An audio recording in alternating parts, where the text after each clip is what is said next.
bobber thingamajigger. I'm gonna take this doohickey off. I don't need it. I don't like it. I don't like the color. I don't like the way it looks. Gonna remove the engine mount here. The only actually engine mount that this car has to get better access to taking the water pump out. So 1, 2, 3, 4 bolts holding the motor mount on. So it's gonna go ahead. They're 15 millimeters. So it's gonna go ahead and loosen them and take them off. This one here needs a wrench. Other three, you're good to use the socket. And if you have ratchet sockets, then you're even luckier.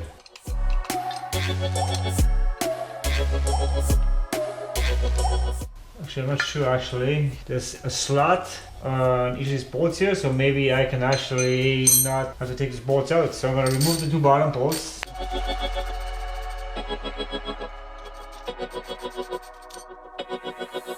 I'll take this one out, unless, let's see. Well, look at that. Don't even have to take these bolts out, so see that little holes are notched out.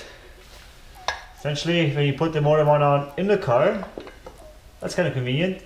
You slide this left bolt, slide the mount over the left bolt, bring it up, put the bolts in, Bob's your uncle. Now that is pretty slick. Well, I'm going to take these bolts out just because I know I'm there. There we go. That's it. Motor mount removed. Next, I'm going to take off the dipstick tube here. It's kind of in a way. I don't want to break this one like I broke the other one. And I'm going to take the oil cooler off. I want to swap the oil coolers as well. Also, I want to change the seals under the oil cooler. It's too easy now while the engine is out. Why wouldn't I do that? Okay, to get the dipstick tube off, well, just buttons, tabs, you just push in and then it just pulls it off like this with the dipstick obviously intact, just like this.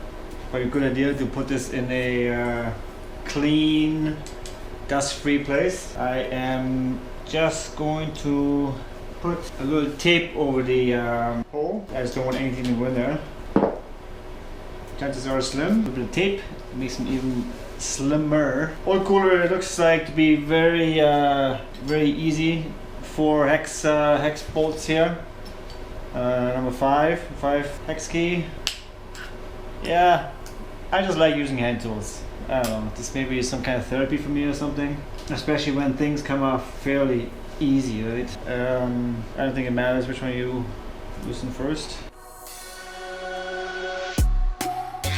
Just one line that goes through. If I'm not mistaken, this is the feeder line from the reservoir. It's in the trunk. Actually, I'm going to put these bolts aside because when I pull this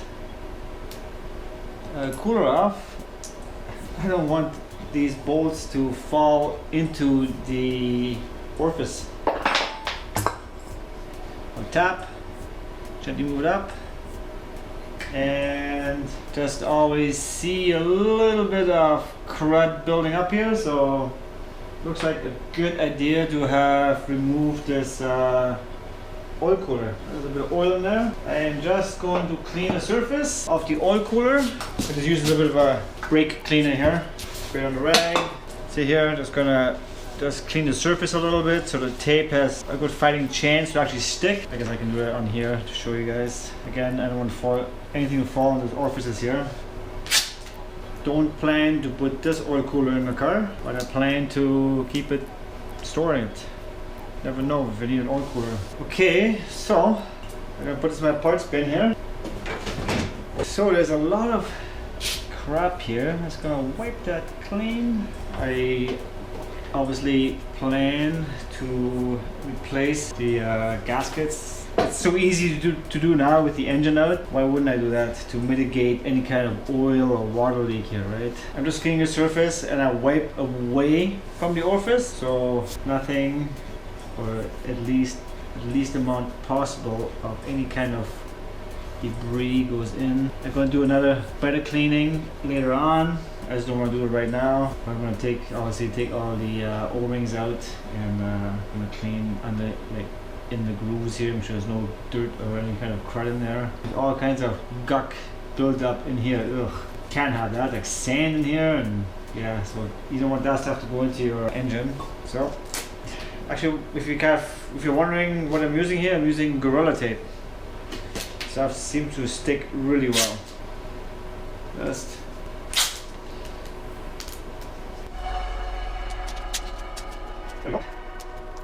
okay, dipstick and oil cooler removed. What's next?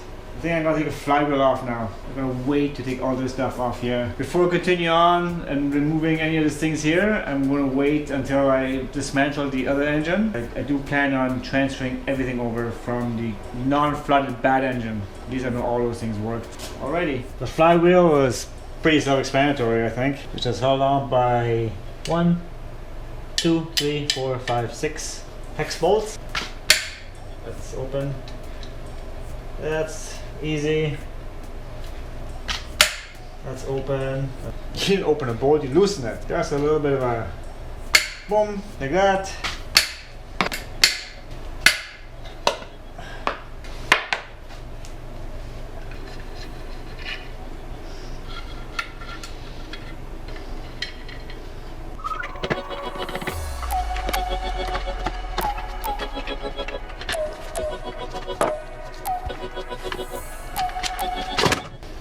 Like that, nice and rusty. Oh Lord, everything is just rusted to crap. Definitely not putting this baby back in. Ugh. Even the pressure plates are rusted. Made in Italy.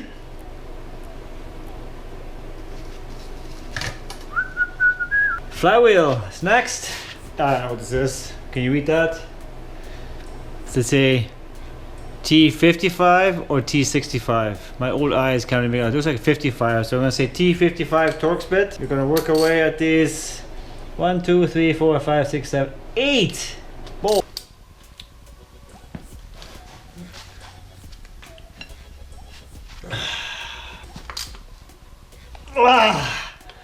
Wow, I think I need it longer. So what I did here, okay, Porsche mechanic, turn this off. Don't watch.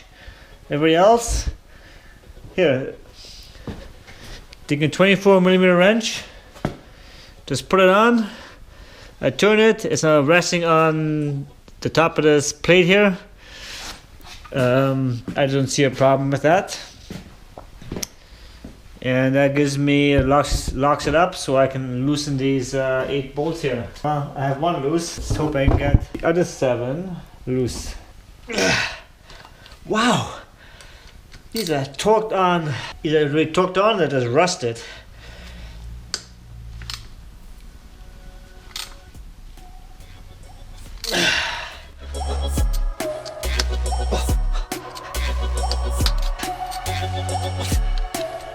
Whew, that really hurts my hand actually.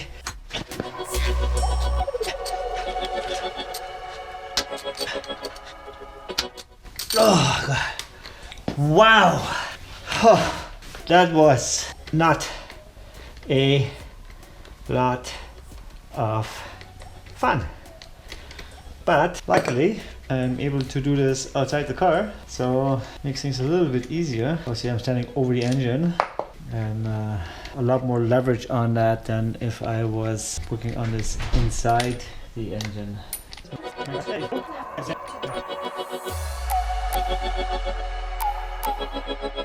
Well, there's some oil on these bolts. See a little bit of oil right here, I think. Right here. Which makes me think that the main seal and or the IMS seal is leaking. Notoriously known for leaking IMS seal and main seal. So, well, just a little, actually looks quite well. There's not that much oil back there.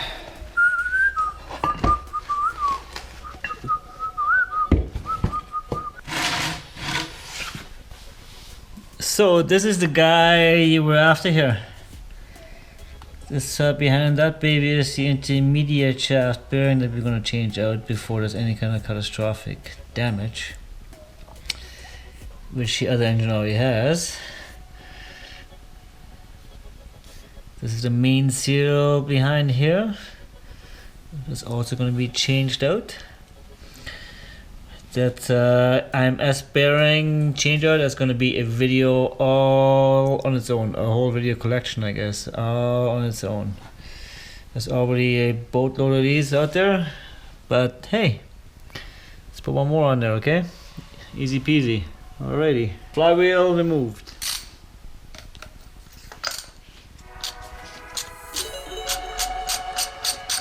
I'm gonna take the spark plugs out.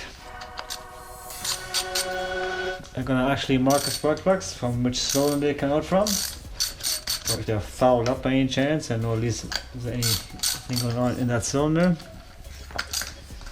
Then I should be able to nice and easily turn the engine. Oh, that was cylinder number 6.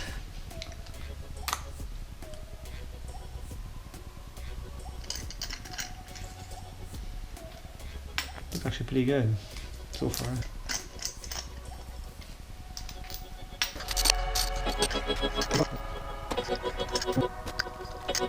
Smelling like fuel. Maybe that's a good thing, I'm not sure. I'm sure it's better than smelling like water. I'm gonna go ahead now and tear that tape off and turn the engine over a few times. See what happens.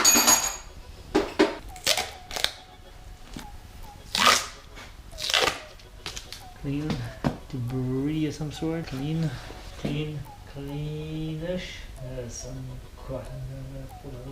Some cylinder number 1 is clean.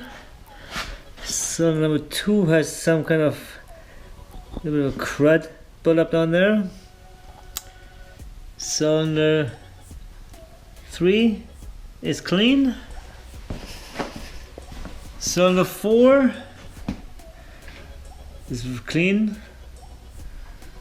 Cylinder 5 also seems clean. And cylinder 6 has some crud buildup right there. I don't think it's gonna be a big deal to get that out. I'm just gonna scrape it and I'm gonna vacuum it out. So right now actually.